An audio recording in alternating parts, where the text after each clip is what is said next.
మీరు మధ్యలో గ్యాప్ ఉండాలి, మధ్యలో గ్యాప్ ఉండాలి. మీ అందరికీ నమస్కారం. అక్కలు, చెల్లెళ్ళు, అన్నలు, తమ్ముళ్ళు అందరికీ నమస్కారం. నాతో వచ్చినటువంటి కాంగ్రెస్ పార్టీ నాయకులు, కార్యకర్తలు, వివిధ శాఖల అధికారులకు నమస్కారాలు తెలియజేసుకుంటూ ఈ రోజున రంగాపురం నుంచి మన ముత్తాపురం, నల్లేరుగూడెం అంటారు, ముత్తాపురం అంటారు, రెండు ఊర్లు వాగు మీద పోవడానికి ఎప్పటి నుంచో మీరు అడిగినటువంటి డిమాండ్ రోడ్డు కావాలని. వాగు మీద కూడా చెప్తా కడతారు, రోడ్డు నిర్మాణం బీటీ రోడ్డు కూడా 1,65,00,000 రూపాయలు మంజూరు చేయించాం.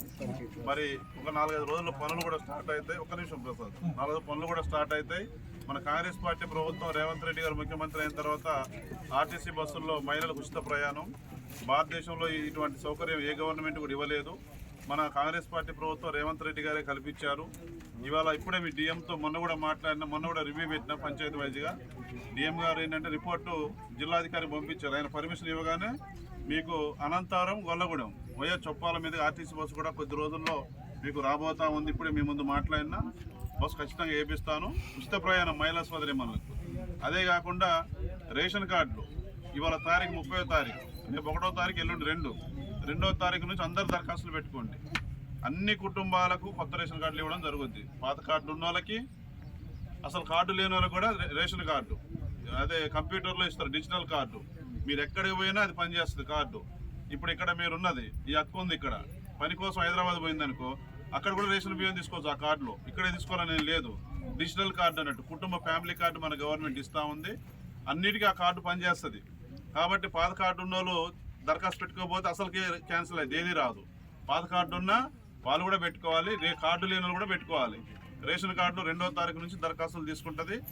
ఈ వచ్చే నెల 2వ తారీఖు అంటే ఎల్లుండి అందరూ దరఖాస్తులు పెట్టుకోండి.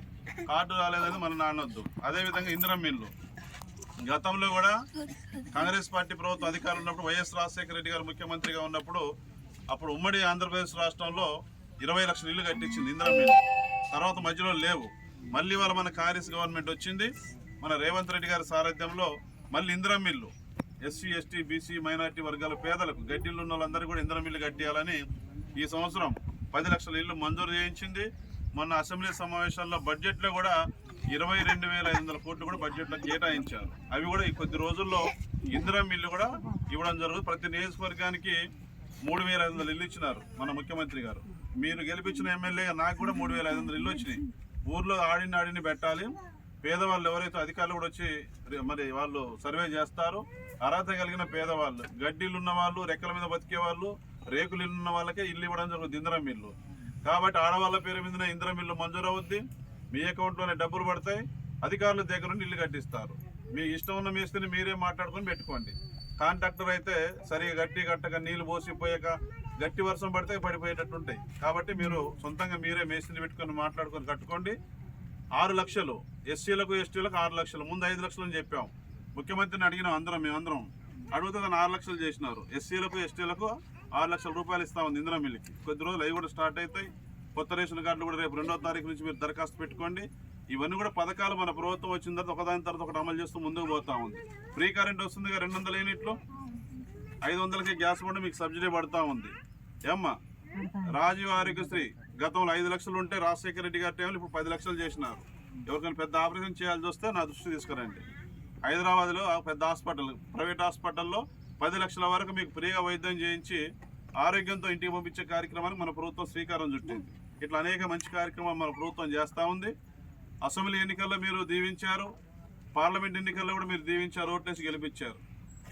మరి రాబోయే రోజుల్లో కూడా మీ యొక్క ఆశీర్వాదాలు, మీ దీవెనలు కాంగ్రెస్ పార్టీకి ఉండాలని, కాంగ్రెస్ పార్టీ ప్రభుత్వానికి ఉండాలని మనస్ఫూర్తిగా మీకు కోరుకుంటూ త్వరలోనే మీకు బస్సు కూడా వేయడం జరుగుతుందనే విషయాన్ని తెలియజేస్తూ మీ అందరి దగ్గర నుంచి సెలవు తీసుకుంటా ఉన్నాను. అందరికీ ధన్యవాదాలు. జై కాంగ్రెస్.